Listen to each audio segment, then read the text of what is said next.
¿Qué tal, amigos? Muy buenas tardes. Les damos la cordial bienvenida a este tercer programa y último programa también de este ciclo Cultura, Territorio, Resistencias, un programa gracias al apoyo del Parque Cultural de Valparaíso. También se emite por la región de Antofagasta, Festival Identidades de Antofagasta, séptima región con la red de centros culturales autogestionados de la séptima región, Festival Cielos del Infinito en Punta Arenas y las comunas de Renca con su departamento de cultura y la comuna de Lo Espejo, también en las redes del Teatro del Silencio. Damos la cordial bienvenida a este último programa a nuestros grandes invitados, a Nélida Pozo, directora del Parque Cultural de Valparaíso. ¿Qué tal? Bienvenida. Hola a todos, a todas, muchas gracias por la invitación. Un gusto. Y también saludar a nuestro gran poeta, Raúl Zurita Canesa. Hola, encantado. Bienvenido. Gusto verlos, aunque sea de esta manera, pero qué gusto, una alegría, de verdad. Muchas gracias. Y saludamos también, aparte a nuestro panelista también, Mauricio Celedón desde Francia. ¿Qué tal, Mauricio? Bien, muchas gracias, muchas buenas tardes y un placer de estar, un honor de estar con ustedes, desde tan lejos. Bueno, para empezar tenemos un pequeño video del año 2016, si mal no recuerdo. Los invito a ver, por favor.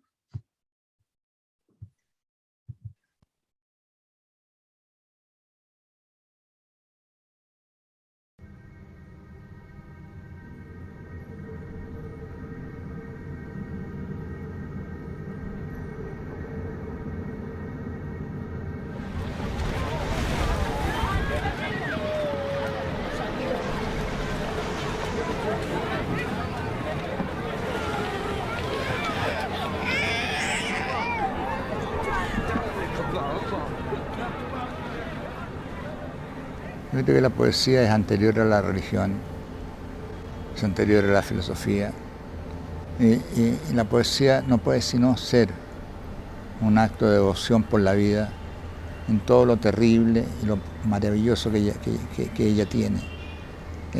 La experiencia religiosa original es una experiencia poética, una experiencia de descubrimiento y de alumbramiento frente al mundo, frente al hecho de la existencia.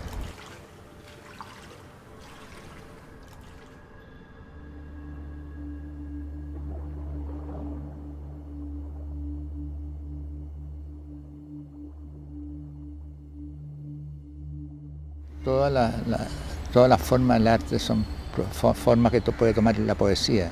La poesía es la base de todo, de cualquier creación, de cualquier arte. Yo no hago distinciones entre lo que se llama trabajos visuales o trabajos poéticos. Para mí es un solo lenguaje y todo es una expresión absolutamente de lo mismo.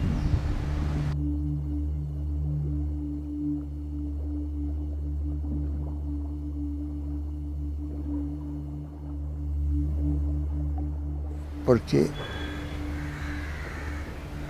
me impresionó mucho cómo en el mundo del arte, el mundo de las artes visuales, cómo las imágenes, la sobreabundancia de imágenes realmente oscurecen y no muestran. Entonces me impresionó mucho el que el hermano del niño que fue famoso en todo el mundo por la fotografía al lado de la playa ahogado, niño sirio, porque su hermano 2 años mayor también se ahogó y de él no hay fotografía. Entonces me impresionó el hermano, porque el que no tuviera fotografía lo hace representante al mismo tiempo de miles y miles y miles y miles y miles y miles de víctimas, niños, que en todas partes del mundo sufren la muerte, sufren la destrucción por un mundo horrible, por un mundo terriblemente injusto.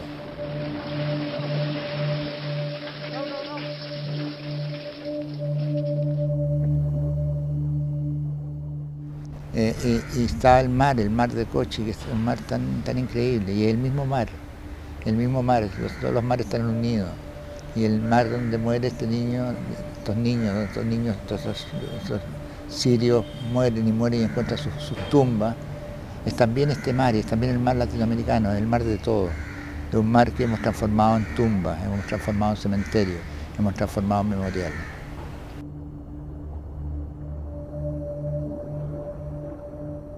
Pensé en elementos extremadamente sobrio, casi una obra que estuviese al borde del silencio, al borde de lo imposible, porque frente a la muerte, frente al dolor, frente a la desaparición, prácticamente no hay palabras, no hay casi lenguaje. Entonces imaginé estas palabras que son como el borde, como digo, el borde de la muerte y el borde del silencio, nunca, nunca, nunca. Me imaginé un trozo del mar debajo.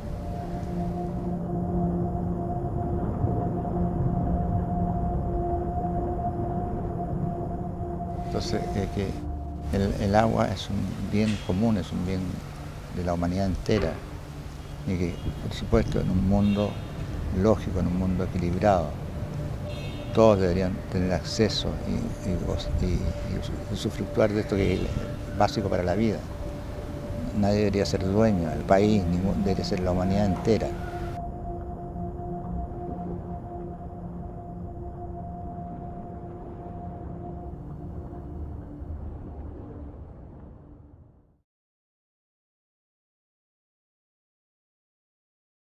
Mauricio, por favor. No me emociona mucho. Esto me toca profundamente. Debo decir que para mí han sido una de las imágenes que más me han colaborado también, esa existencia, esa complicidad entre la poesía, que encuentro que la poesía es una imagen interna completa. Es algo tan fuerte que cuando he llevado a su máxima expresión, porque aquí está en una máxima expresión de la transposición, a la transposición absoluta. ¿Verdad? Y esa transposición absoluta para mí es arte puro. Don Raúl, y también para Nélida, ¿cómo cree usted la presencia de estos conceptos cultura, territorio, resistencia dentro de su obra? ¿Cómo los visualiza? Cultura, resistencia, yo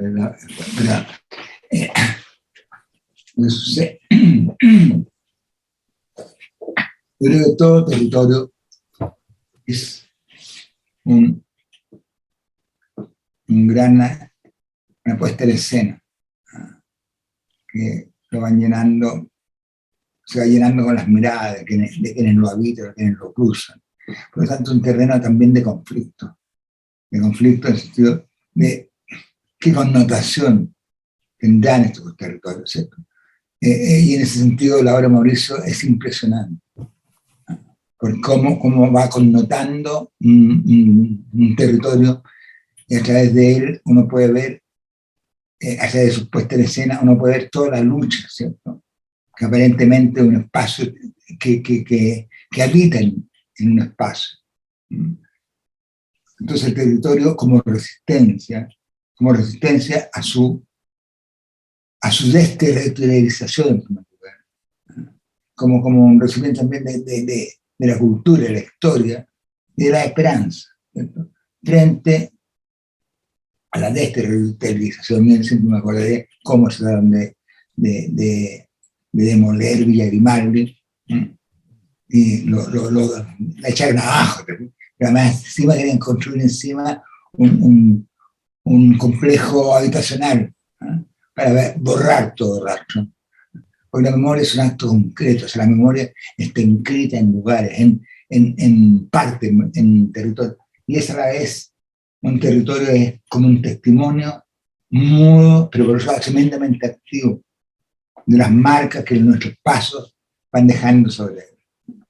Entonces, y eso por supuesto tiene que, no es inconcebible para mí una cultura sin un territorio, sin una cultura fincada en la nada, en esta cultura que se afinca a través del dolor, de la celebración, de la fiesta, o del duelo, en lugares concretos, en espacios concretos.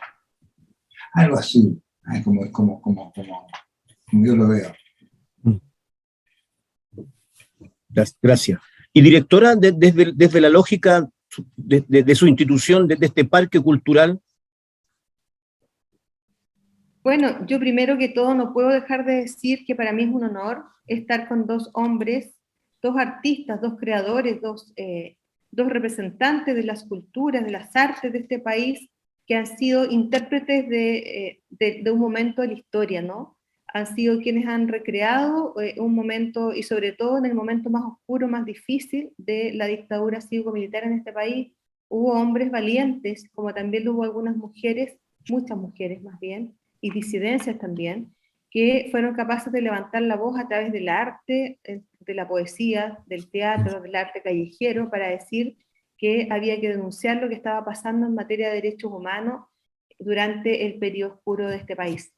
Así que para mí es un honor estar con ustedes en este panel. Lo segundo, decir que el territorio, como tú me preguntas, de un centro cultural, que también es un sitio de memoria, hay que decir que este lugar, la ex cárcel pública de Valparaíso, es un sitio de memoria también, reconocido hace muy poquito por el Estado como tal.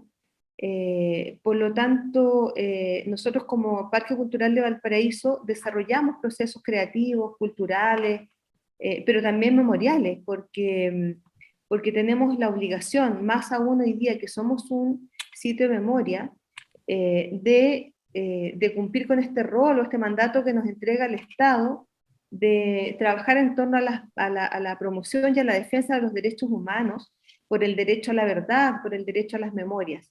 Y desde ahí nosotros estamos haciendo un trabajo que no es solamente un trabajo en el lugar, es un trabajo también en los distintos territorios de la región de Valparaíso. También, bueno, para nosotros estos son espacios de resistencia, son los pequeños espacios de resistencia que tenemos para decir hoy día en un país que ha perdido la memoria, en un país que tiene mala memoria, en un país que hay que recordar a cada rato cuáles fueron los hechos políticos, sociales y culturales que han ocurrido en el país en el pasado reciente, y no solo en el pasado reciente. Nosotros en este lugar tenemos una historia de represión política, sobre todo a los movimientos sindicales, obreros, desde 1800 en adelante, digamos. Entonces aquí han estado presos distintos dirigentes sindicalistas en distintas épocas de la historia, no solo durante la dictadura militar, que sí fue el lugar donde más tenemos, digamos, recuentos y datos de aquello. Pero estamos convencidos de que tenemos que seguir trabajando con mayor fuerza desde las artes, las culturas y las memorias para fortalecer esta democracia y para dar garantías de no repetición, porque un país que no recuerda, un país que no trabaja en torno a la memoria y los derechos humanos probablemente va a repetir la misma historia. Y esa es nuestra tarea desde este lugar, este sitio de memoria en Valparaíso. Mauricio. Yo, en realidad, es decir que también en estos momentos actual, yo creo que no estamos en la misma cosa, es decir, defendiendo nuestra memoria face a un retroceso de memoria, a una pérdida, a una amnesia. Y eso me ha causado mucho dolor y me ha causado mucha emoción. Y me la sigue causando. Y no puedo dejar de pensar en este domingo que viene, que para mí es muy importante, es como un poema del purgatorio, como una parte de un domingo en la mañana, epílogo, C, que dice: se ha roto una columna, vi a Dios. Aunque no lo creas, te digo, sí, hombre, ayer domingo, con los mismos ojos de este vuelo, esperando en que este poema, escrito en 1979, si no lo sé bien, por eso puedo mirar la contrapágina, tenga ese vuelo de estos domingos, estos domingos que nuestro gran poeta escribe en esa época. Sí, disculpen, esta es una pequeña reflexión. Yo como dice la directora, con un gran poeta, un gran director, cuesta un poco saber qué pregunta hacer, pero no me puedo hacer el leso, porque ya hace un par de horas recibimos la noticia de la muerte de la señora del dictador Augusto Pinochet, que lamentablemente murió en completa impunidad en su hogar, no como muchos de detenidos desaparecidos que aún no se saben. Los tres han hecho resistencia. ¿Qué piensan cuando esta resistencia, que es parte de motor de sus vidas, pero también vemos que el sistema sigue con esta impunidad y al parecer esta resistencia no logra, no sé, no logra llegar a su buen destino? ¿Qué creen ustedes? A ver, es así, porque hay un sentimiento de justicia, sentimiento de ira por la diferencia abismante entre una familia que no pudo ver más a su padre, a su madre, a su esposo, a su hijo, ¿cierto? Y este grupo que se encierra, se protege, y la señora esta muere finalmente en su cama. Entonces, hay un sentimiento de injusticia infinita. Y eso, por supuesto, que provoca ira, decepción, angustia. Pero, al mismo tiempo, por eso es una lucha que no acaba nunca, que no va a terminar nunca. Incluso no va a terminar este domingo, por crucial que sea esta elección. Es una lucha permanente. Es una lucha permanente contra la injusticia, contra el crimen, contra el genocidio. Y cada artista tiene que interpretar de acuerdo a este tamiz que es su propia alma, su propia personalidad. Entonces, claro, yo veo que el arte en sí mismo, la creación artística, es un acto de memoria. Un acto de memoria simbólica muchas veces, pero siempre, que no puede haber arte si no es una lucha por la memoria y en la memoria. Eso es desde los griegos, desde más allá, desde el libro de Job.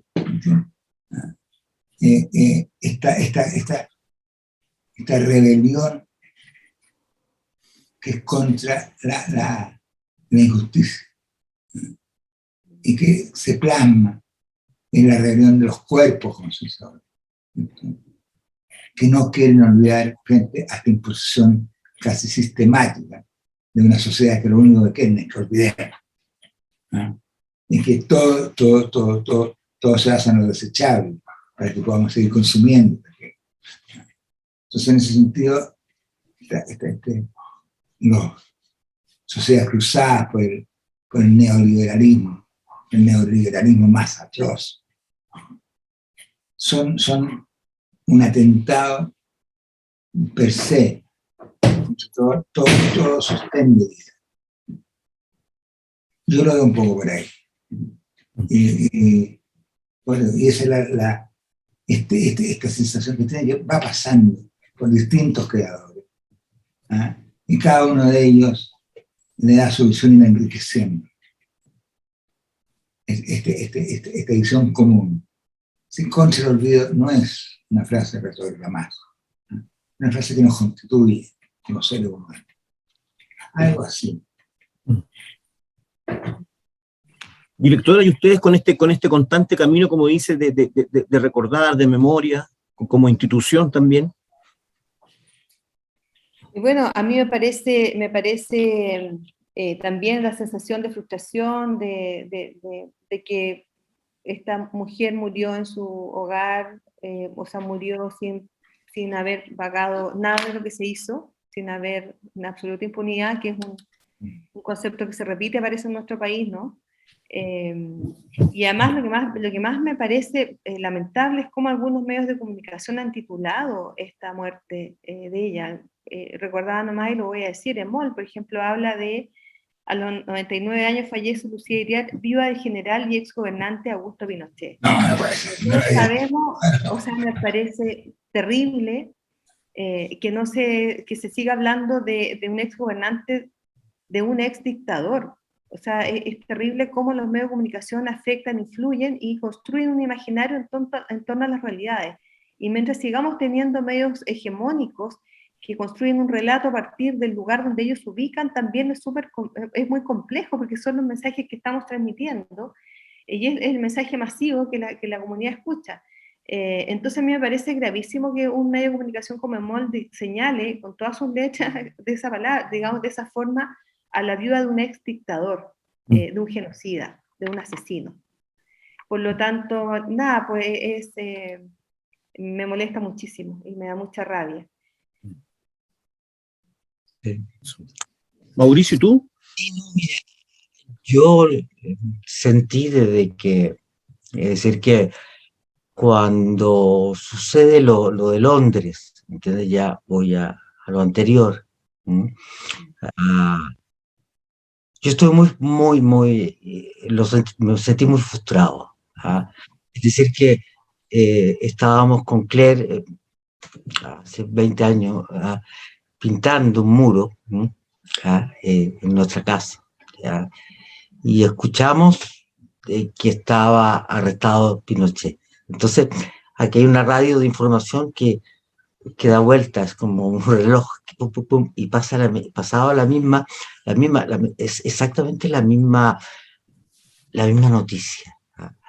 Y el goce mío era tan enorme de la arrestación, es decir, fue la instancia de el momento que fue arrestado cuando se vino a operar a Londres, y por el juez Guzmán. Y eso me dio una esperanza tan grande, enorme, es decir, que ese muro se pintó 10 veces, es decir, que yo creo que seguimos pintando por escuchar la radio, y por escuchar esas mismas palabras que quedaran intactas, que quedaran grabadas en nuestras manos y en la pintura misma. Quedó muy blanco ese muro, quedó blanco el muro de mi hija. Y después se fue, vino un emisario a buscarlo, y se convirtió en otro color, es decir, que cambió el color, cambió la fuerza, y eso puedo decir. Es decir, que me acuerdo de ese momento, y me acuerdo luego de haber sido como, de haber traicionado a mi propio muro. Así es. Bueno, la directora nos instalaba un tema de, claro, justamente de estas realidades, de estas construcciones de realidad que hacen los medios. ¿Creen ustedes que este, no sé si llamarlo así, surgimiento de este fascismo en Chile, sin nombrar al innombrable, es también parte de esta construcción que hacen los medios hegemónicos de la derecha? Les dejo instalado la pregunta. Yo creería que en parte sí, pero no es solamente eso. Recordemos que en la noche de los cristales rotos, de los nazis, el incendio, remitamos al incendio de Roma, entonces se culpa a los cristianos. Entonces, es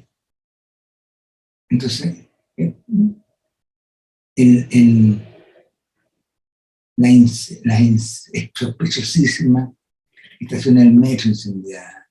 Sospechosísima. ¿Sí?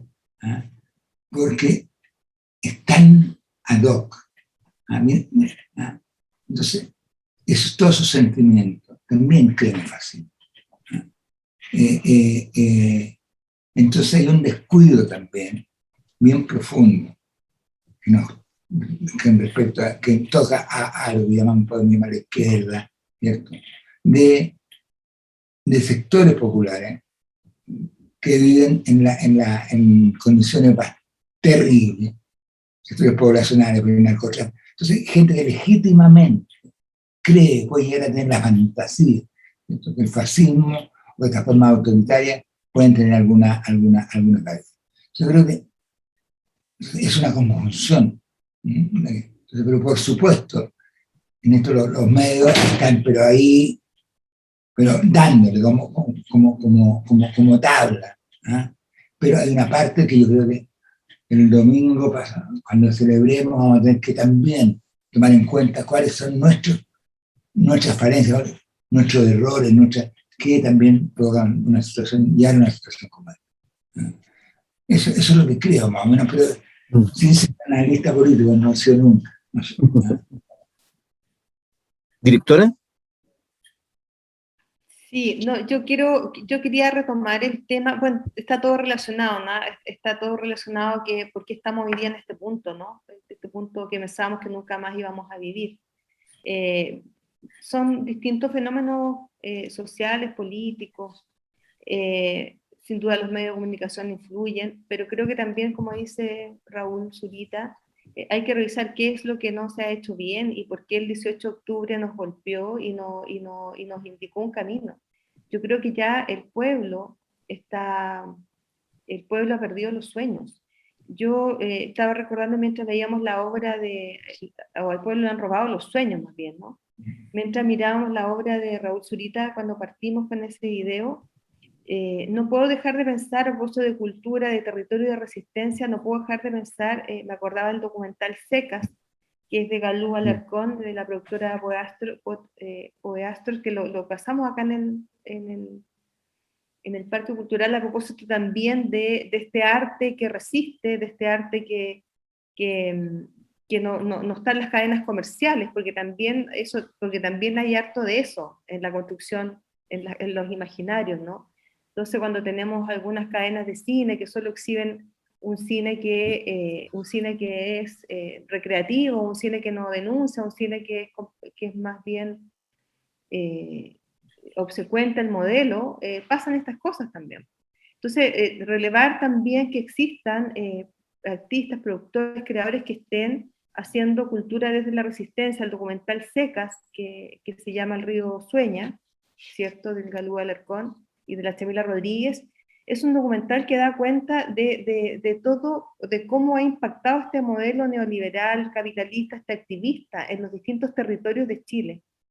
Habla de la sequía o del saqueo más bien, porque sabemos que no es sequía, es saqueo de las aguas, y nosotros tenemos aquí cerquita en la provincia de Petorca un movimiento de mujeres que está además constantemente amenazada, ¿no?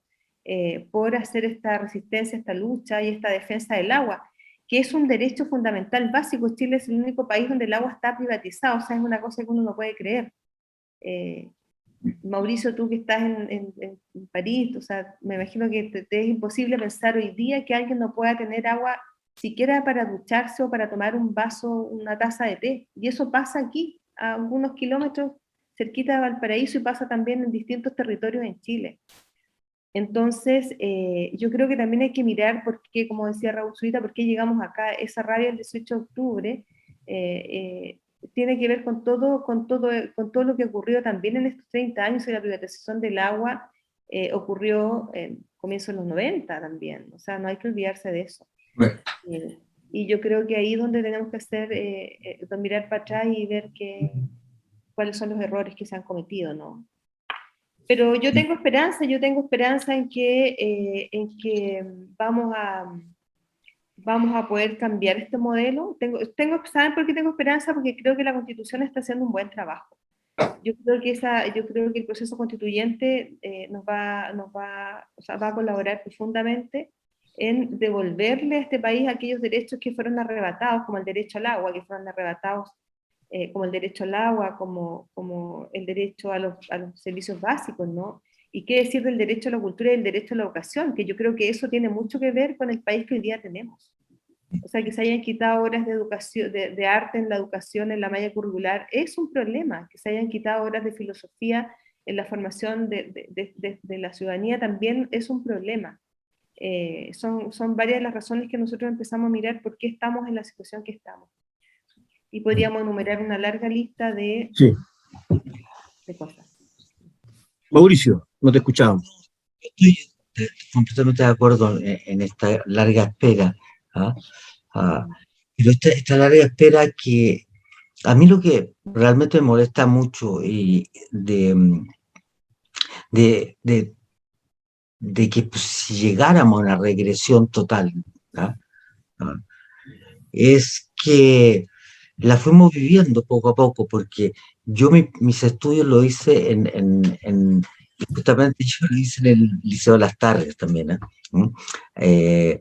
A mí me tocó creo que me fui del San Pedro Nolasco al Liceo de las Tardes, bien pequeño, cuando estaba la cantina en el barrio donde estaban los niños.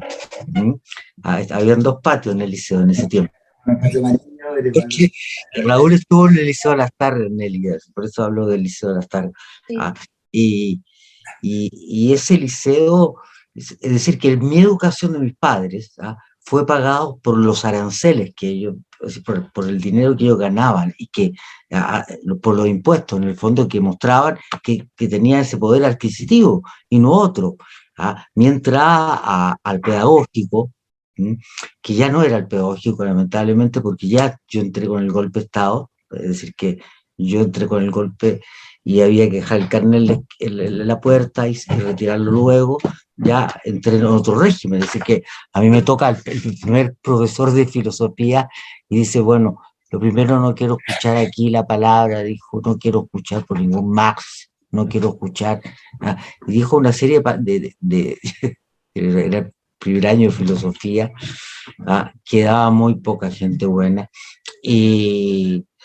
pero en Las Tarrias, cuando yo viví, porque yo estuve en Las Tarrias y con Neusbander, en 2 cosas, mundos bien diferentes, en Villavicencio, es decir, Villavicencio, luego después la UNTAC, después era la cantina, donde nosotros íbamos a comer, y después era el parque forestal, donde estaban las flores, las bellas muchachas, ¿entiendes? Había una cosa tan bella en ese Chile, y luego la llegada yo tenía 14 años, 15, decir que era maravilloso para mí pasearme por el parque forestal, bajo hacia esa época, porque quiero llegar, es decir, a que no podemos tampoco olvidar eso, lo que perdimos una vez, y luego dolorosamente no hemos tratado de reconstruir, y que en estos momentos nos volvamos a embrullir, como dicen los franceses, a meternos en una bola y nos perdamos nuevamente. ¿Qué me dice?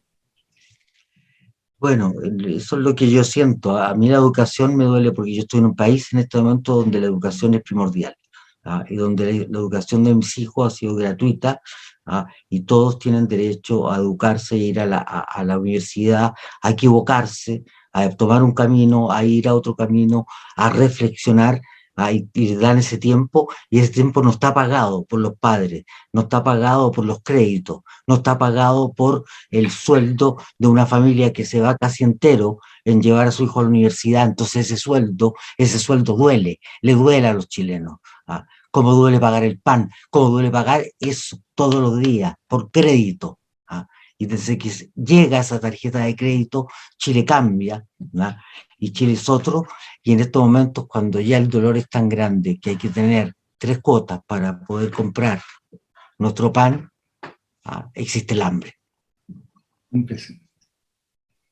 No, de acuerdo, pero absoluto. En que el modelo nos pone como gran cosa que la educación debe ser de los hijos, la responsabilidad de los padres. Ellos tienen derecho a elegir, como si hubiera alguna posibilidad de elegir. Es impresionante. en sí mismo, simple.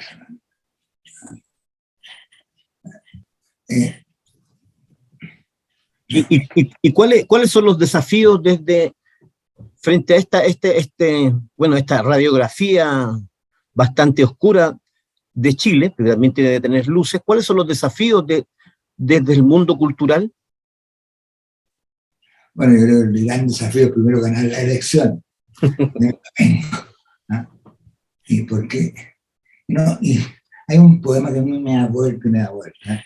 Es un poema del poeta Gonzalo Millán, poeta chileno, se murió hace como 10 años atrás, extraordinario, que es muy simple, se llama Árbol de la Esperanza. Árbol de la esperanza, que estás colgando al borde del abismo, con la mitad de tus raíces en el aire, mantente firme, mantente. Esa es. Hay que mantenerse firme. A pesar de los dientes, continuar. No hay otra alternativa que la de seguir. Y seguir, aunque todo te desmienta. Creo que la labor del arte es precisamente persistir en que no es natural el mundo que estamos viviendo, que no es natural que unos pocos tengan el agua, esos manchones verdes, y alrededor del desierto. No es. Persistir en denunciar para que esa denuncia ver la esperanza. La esperanza que hay en cada ser humano, ¿cierto? Entonces, yo creo que por eso me gusta tanto ese poema, Árbol de la Esperanza.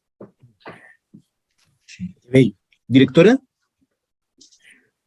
De los desafíos, bueno, yo creo que hay varios desafíos, pero a mí me parece que uno fundamental, lo decía hace un poquito rato atrás, tiene que ver con entender la cultura con un enfoque de derecho. Y es la única manera que creo yo podemos construir una democracia cultural a lo menos. Creo que también este modelo neoliberal competitivo nos hizo pensar que el Fondar y todos los fondos, el sistema de financiamiento público en la cultura era la fórmula, ¿no? La competencia. Y yo creo que ya después de 30 años también es importante plantearse nuevas formas de financiamiento para la cultura y las artes y los patrimonios. No podemos seguir pensando que los artistas tienen que seguir compitiendo por fondo. El Estado tiene que garantizar las posibilidades de creación, de difusión de las obras. Y ahí tenemos que revisar también el financiamiento. Sabemos que el financiamiento, en la misma idea del financiamiento, hoy día Chile no alcanza a tener el 0,4% del Producto Interno Bruto destinado a la cultura. Eso es muy precario para un país. Y por lo mismo, y aun cuando lo que aporta Chile al Producto Interno Bruto es mucho mayor que eso, deben ser 2,8 más o menos, ¿no? Pero el retorno, digamos, es muy bajo, por lo tanto, hay que hacer un esfuerzo mayor de llegar al 1%, ojalá en el próximo gobierno, y de ahí hacia arriba. O sea, el piso tiene que ser un 1%, pero ojalá llegar a un 2%, que es lo que proponen los organismos internacionales, para que de verdad la cultura sea un eje fundamental del desarrollo de los países, porque si no vamos a seguir siendo un sector que está como bien marginal, bien complementario a otros, pero no como un sector fundamental. Y yo creo que ese es uno de los grandes problemas que tenemos hoy día en nuestro país, las pocas posibilidades, y no solo en el término del acceso a la cultura, ¿no? Sino que también las posibilidades que tienen los pueblos de vivir su cultura, sus manifestaciones, sus expresiones. Bueno, hay temas de descentralización, sigue siendo Chile un país muy centralizado, muy centralizado. El miércoles, y el poeta Zurita estuvo acá, el miércoles vio 54 hombres y mujeres, poetas, poetisas de Valparaíso leyendo, impresionante, y hay muy pocos espacios para eso en las regiones también, y qué decir en las regiones extremas. O sea, en Valparaíso estábamos en mejores condiciones que en Arica y que en Coyhaique o que en Punta Arenas, por ejemplo. Entonces también esa brecha que existe para el desarrollo cultural de los territorios tiene que ver también con una mirada muy centralista del país. Por lo tanto, y otro tema fundamental que tiene que ver con la situación de los artistas es el derecho, los derechos laborales y de las y los trabajadores de la cultura. Vimos con esta pandemia O sea, si ya sabíamos que el sector está laboralmente muy precarizado, vimos con esta pandemia cómo aún más fue el sector más vulnerado con la pandemia, ¿no? Y el Estado lamentablemente no estuvo a la altura. No tenemos ninguna posibilidad de garantizar, o no tuvimos ninguna posibilidad de garantizar un ingreso mínimo para las y los artistas de la región, o sea, de Chile, digamos. O sea, fue terrible para nuestros creadores, y eso yo creo que no puede seguir pasando, que no tengamos leyes, que no se legisle en términos de previsión social para garantizar el derecho al trabajo de las y los trabajadores de la cultura. Eso me parece que es fundamental hoy día. Bueno, y varios otros temas. En Chile está pendiente la ley de artes visuales, por ejemplo, está pendiente eh, todavía el trabajo en torno a la ley de propiedad intelectual. Yo diría que el trabajo también, o el reconocimiento, la valoración o valoración de todos los que son de las culturas comunitarias son fundamentales. Las culturas comunitarias son centrales en el desarrollo de los territorios. Y son aquellas culturas las que están resistiendo, las que están haciendo resistencia desde sus lugares. Entonces, también ese es un tema que está pendiente, yo creo. Y varios otros, ¿no? Investigación en temas de arte y cultura también está pendiente, las editoriales regionales, apoyo a las editoriales regionales y librerías populares también es un tema pendiente, las productoras musicales públicas también es un tema pendiente, fomentar, como no queremos seguir, creemos que el fondo concursable no es la fórmula, quizás fomentar cooperativas culturales, apoyar con mayor fuerza, a propósito de que está Mauricio acá, el arte callejero, por ejemplo, que en Chile es castigado. El arte callejero en Chile es castigado, es sancionado. Valparaíso tiene hoy día una ordenanza que permite apoyar el arte callejero, pero es un municipio de los 370 y tantos municipios, de 60 y tantos municipios de Chile. El canto popular, las expresiones urbanas están siendo sancionadas, están siendo criminalizadas. Entonces yo creo que hay hartas materias pendientes que esperamos en un gobierno democrático se puedan resolver. En un país fascista imposible, al contrario. La cultura y el arte sería aún más criminalizado. No, por supuesto, yo estoy completamente de acuerdo, sobre todo que a mí la alerta fuerte que me da es que haber visto un debate cultural, es decir, el debate presidencial, el segundo debate, ¿sí? Llega el tema de, hay dos cosas que me dan miedo, pero enormemente. Uno, que se tome el tema mira, hay algo que me duele mucho. Primero, que tengamos que hablar en ese debate de lo que es Las Condes, ¿entiendes tú? ¿Mm?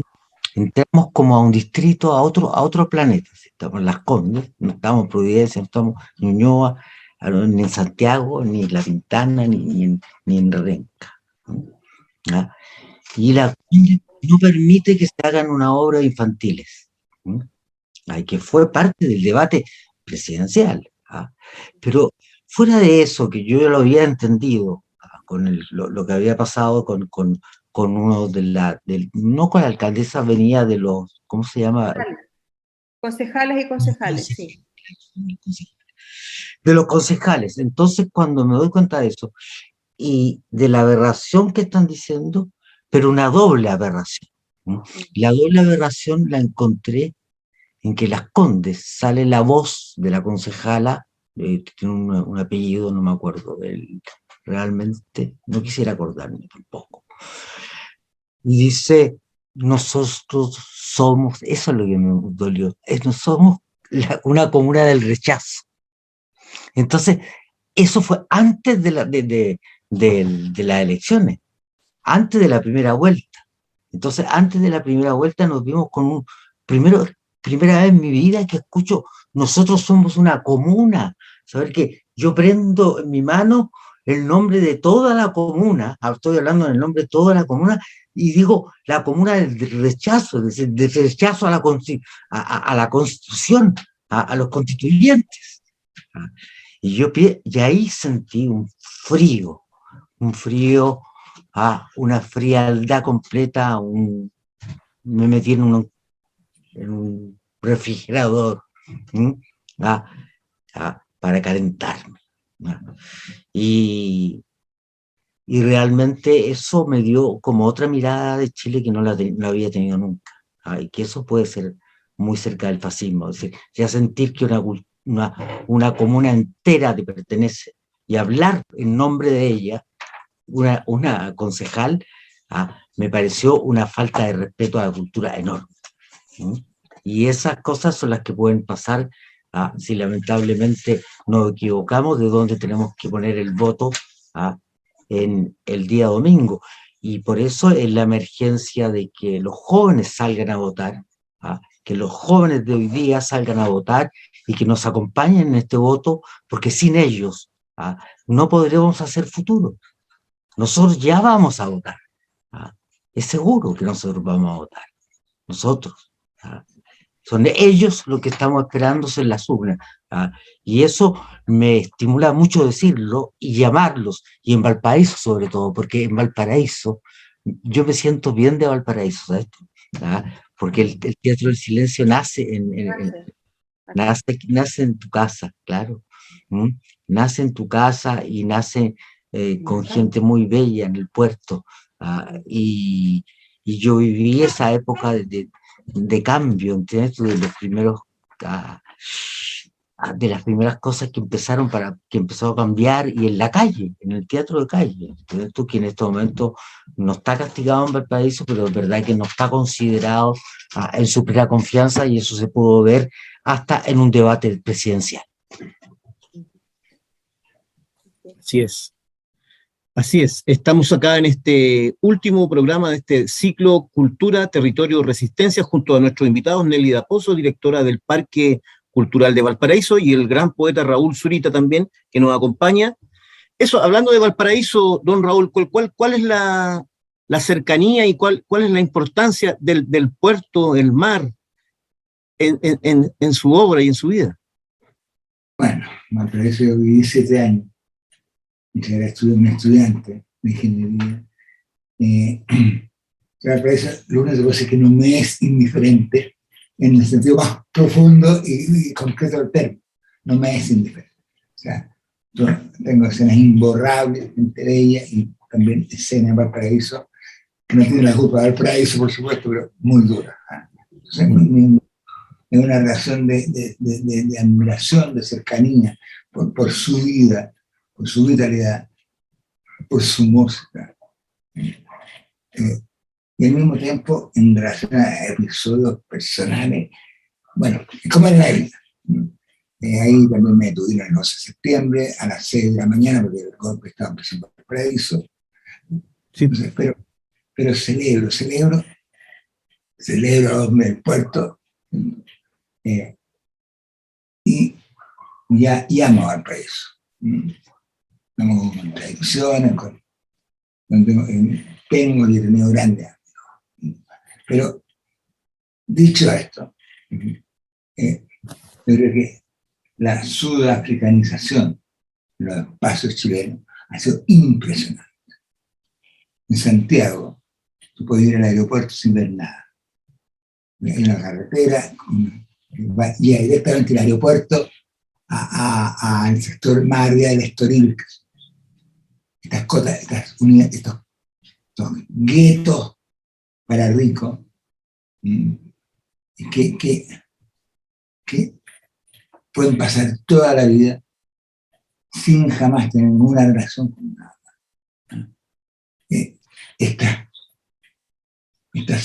Estos enclaves que cada vez van copando los cerros precordilleranos, que se entran en un planeta que nunca es impensable. O sea, es realmente de ciencia ficción. Y pueden vivir toda su vida allí, tienen sus hospitales, donde el edificio de la Universidad Católica construyó un hospital, pero un hospital para ricos. En fin, la Universidad de los Andes también tiene su hospital. Pero entonces, esa gente no ve, no ha visto, no vuelve la pobreza, ni siquiera pensando en esta gente que toma 2 horas para ir a arreglar sus jardines. Entonces, es un esfuerzo enorme. Su tarea es verdaderamente titánica. Ir cambiando esa realidad. Yo veo una ciudad italiana, una ciudad francesa, donde las distintas clases conviven, ¿no? Conviven, se ven, se miran, se tocan, partiendo de la base que son infinitamente más igualitarias, ¿sí? Pero esta especie de guetos de ricos son un asunto realmente impresionante, son espantosos. Entonces, y creo que eso contribuye, ¿sí?, al momento en que estamos. Creo que la lucha de la cultura es una lucha de nunca acabar y de magnitudes muy enorme, muy grande. Y que es preciso continuarla y continuarla. Seguirla, ampliarla, profundizarla. Y todo esto se cae. Como se cae esta injusticia, esta diferencia abismante de eso. Realmente porque esos sectores se van a sentir también amenazados. Son estos jardines rodeados de gente con necesidades. Entonces, no creo que sea tan confortable tener tanto tampoco. Ni siquiera por vista personal. Y a mí pasó eso en la India también. Y la India es muy fuerte, es muy fuerte, ¿no? ¿No es cierto? Que tenemos porque ya en la India no, y está pasando en París, también está pasando en todas partes del mundo. Es decir, que los refugiados no se pueden parar. Por eso yo quería comenzar con lo del agua, porque es tan importante, porque es una realidad que va a pasar, que está pasando en Chile también con la gente que llega a Chile. Ya es otro del que yo me fui, por ejemplo, en los años 80, yo salí de Chile.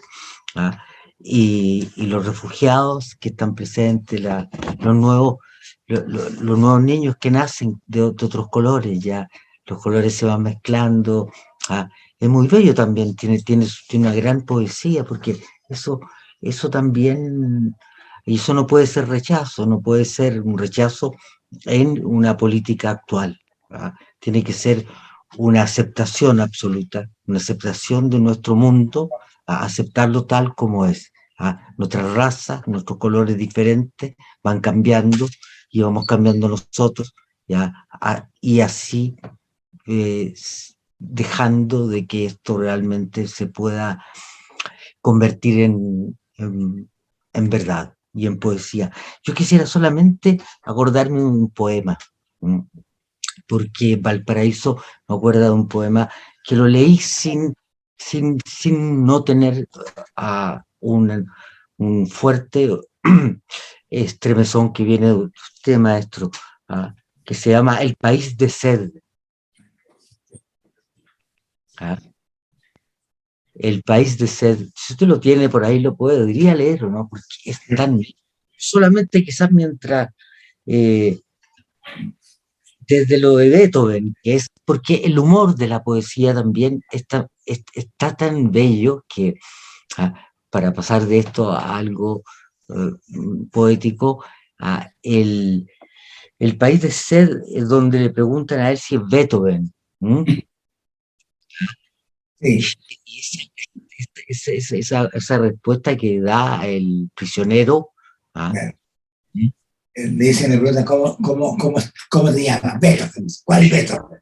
El mismo. O sea, no le vas a sacar una puta nota a este peladero, tipo. Beethoven, cuando uno está perdido en medio de un desierto de prisionero boca abajo, pero no lo encuentra. Bueno, claro. Dice el Beethoven y el oficial, ¿qué Beethoven? Dice. Y él mismo y el otro, no le sacarás una puta nota a ese peladero tipo. Y eran los arenales de la Sinfónica fundiéndose con el infinito desierto del horizonte. encangrejado, reseco, como un bombardeado, país de sed atravesado en la carretera. Sí. Gracias, gracias. Es bello ese poema. Disculpen un poquito, tenemos que despedir a la directora porque tiene que seguir en su trabajo. Qué gusto, Magda. Agradecerle su presencia. Tenemos un estreno ahora, así que tengo que bajar al teatro. No, pero... Para mí, reitero, un honor estar con dos hombres conversando, bueno, y con Galo, que más dirige la conversación, con dos hombres tremendos, fundamentales del arte en nuestro país. Así que muy, muy orgullosa, muy agradecida, y bueno, sigamos trabajando juntos y juntas desde el arte para que tengamos un país con una democracia más sólida. Y por eso siempre hay que decirnos al fascismo, nunca retroceder al fascismo. Siempre hay que abrazar la esperanza y el sueño de un país más justo, más digno, porque le debemos eso a las presentes y futuras generaciones. Y desde el arte yo sé que siempre es posible construir nuevos sueños. Un abrazo grande, un honor. Para nosotros. Nos vemos en otro momento. Ya, gracias. Muy amable. Chao, Galo. Chao, gracias por su presencia, directora. Bueno, estamos despidiendo a la directora. Mauricio, ¿alguna otra consulta para ir ya? No se te escucha. Solamente no se me escucha. Ya, me voy a acercar un poco más. Ya. No, yo quería ir a una última cosa que es bella y que realmente la voy a ir descubriendo a poco. Y es otro poeta que este maestro dijo, pero que un poeta que dice que me parece muy bonito lo que dice, porque solamente una frase. Si no sé dónde voy, yo sé con quién voy. Hábleme de él, querido maestro, quien dijo esas palabras. Si no sé a dónde voy, sé con quién voy. Neruda no. Juan Luis Martínez. Juan Luis Martínez, ya, perfecto. Juan Luis Martínez. No, es un... Bueno, Juan Luis Martínez fue una especie de hermano para mí. Compartíamos la misma máquina de escribir. Procuraba con malas artes, porque en el 70 tenía una máquina de escribir eléctrica, una cosa increíble. En un periodo en que el arte joven se confunde un poco con la delincuencia, un poco en excepciones. Y decimos, fue mala vida, ¿sabes? Pero pues fue alguien muy impresionante, que significó tanto para tanta gente. Autor de la nueva novela, un libro muy fundamental. Tenía un gran sentido del humor, en lo personal y en lo que escribía, en lo personal también. Era un provocador. Me acordaba de Juan Luis Martínez, del tío de mis hijos, porque yo estoy casado con la hermana, una gran tipa, con la mamá. Entonces, me siempre emocionante. Me siempre emocionante. Y ha sido un poco olvidado, ¿eh? Yo me acuerdo que estudié castellano en el pedagógico también. Entonces yo me acuerdo que en los patios se pasaba la nueva novela se pasaba por poder leerla, claro, se pasaba la poesía de Juan de Dios Martínez, claro. Sí. No, un tipo un tipo muy fundamental. Y vivíamos todos en una casa en Concón y nos reíamos bastante. Un gran poeta. Don Raúl, viendo este video que nos facilitó Mauricio al comienzo, su poesía también en los cielos, en esta cordillera de la costa, en estos barrancos, el agua, el mar. ¿Qué busca Raúl Zurita con este juego con los elementos?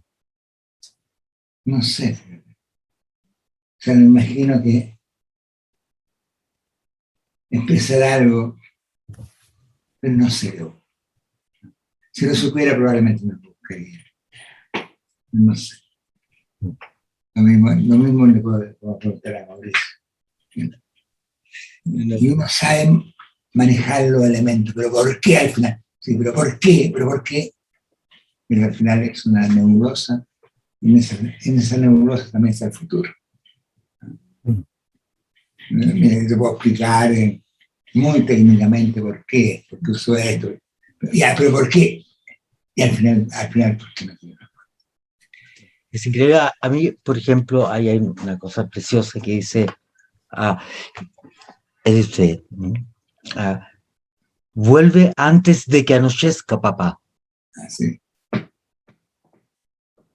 Y ahora, ¿estabas en una cruz? Pero que sí. El poema, ya me acuerdo cuál es. Ya, sí. Gracias, Mauricio. Gracias. Oh, no, que tú te acuerdes de esas cosas y las veas, me llena de satisfacción, de orgullo. Realmente. Sí. ¿Dónde se juntan los ríos muertos, papá? Sí. ¿Ah? Todo un libro. Qué hermoso camino ese de verás tomados ríos. ¿Ah? Verás imborrables erratas. Sí.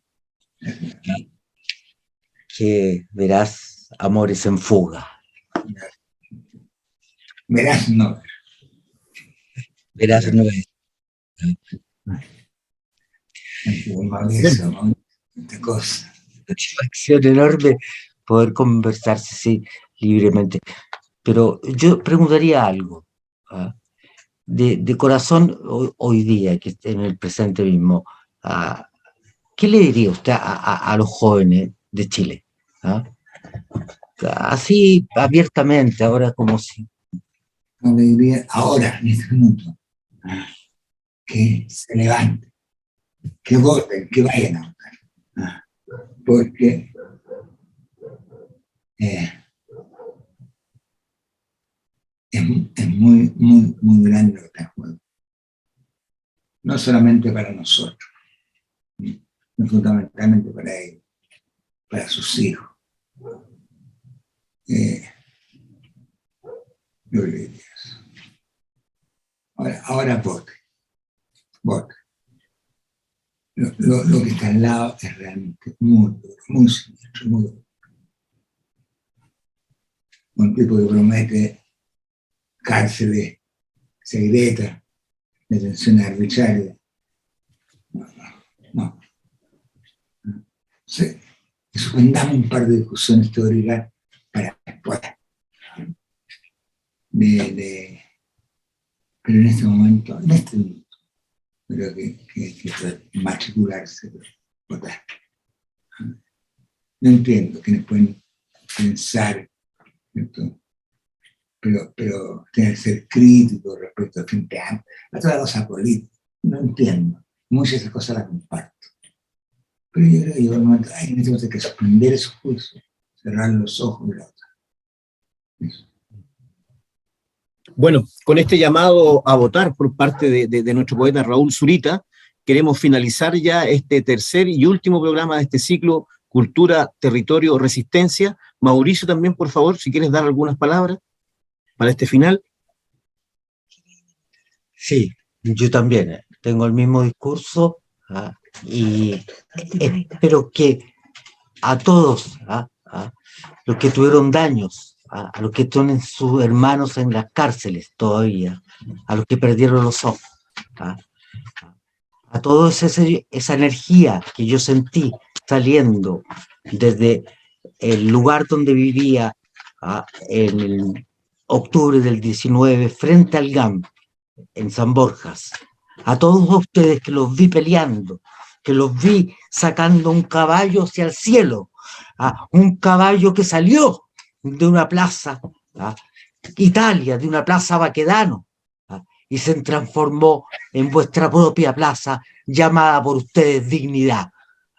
Sigamos con esa dignidad dentro de nosotros mismos, sigamos luchando por ella, sigamos adelante con nuestra propia dignidad, y así haremos un Chile grande, honesto, para nuestros hijos, para los que puedan venir No, después, en otro tiempo. no. Bueno, agradecer a todos, Mauricio, agradecer también al compañero Raúl Zurita, y como decimos, venceremos y será hermoso. Nos vemos nuevamente en otros grandes programas más acá en redes sociales. Un abrazo grande para todos. Cultura, territorio, resistencia. Hasta luego. Muchas gracias, Raúl, maestro. Gracias, de verdad. Todo mi corazón con tu mujer. Está muy bien. Abrazo, hasta luego. Hasta luego.